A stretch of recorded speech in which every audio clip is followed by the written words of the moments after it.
สองทั้งสองน้องเลยเจ้าก็งามแต่เจ้าเอาผัวแล้วหยอกนี่สาวงามบ้านป่าแท้ๆเลยพี่น้องเนาะถ้าใครอยากมาให้มาถ่ายคลิปสัมภาษณ์วิถีชีวิตของน้องเพิ่นก็คอมเมนต์มาได้เด้อนี่เนาะเพิ่นอยู่ที่บ้านสะโบนี่แหละฮู้บ่คำว่าสะโบไปว่าอีจังซื้อบ้านให้เจ้านะ มาสโบกัน สะโบแล้วมาจากหยังบ้านสะโบเขาเอิ้นสะโบไปว่าหยัง นำออกบอเขาเอิญวันนั้น โอ้น้ำบอกบ่สะโบไปว่าน้ำบอกบ่บ่โอ้คือบ่น้ำบอกฮู้นั่นแหละเนาะ เอิญแนวนั้น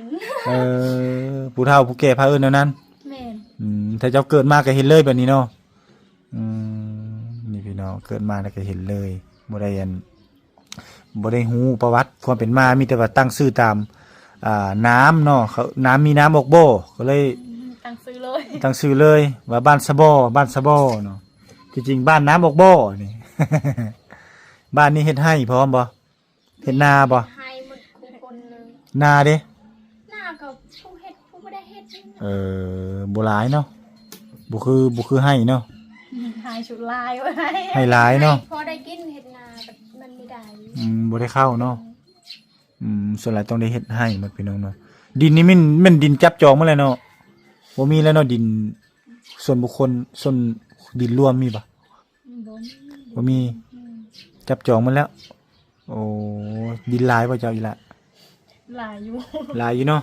ซ้ำสิเฮ็ดแม่นบ่ แม่น บัดเจ้าเด้บัดเจ้าแต่งงานเลยเฮ็ดได้เมื่ออยู่น้ำผัวบ่ แม่นอยู่ทุกผัว บ่ได้อยู่บ้านบ่ บ่ โอ้เป็นเพลอมีอยู่ ไม่อยู่บ่อยู่ บ่อยู่บ่ อยู่ พี่น้อง เขาไม่อยู่เขาแต่งเอามือ เขาแต่งมือเนาะคันมี นี่คือคนลาว บ่โอ้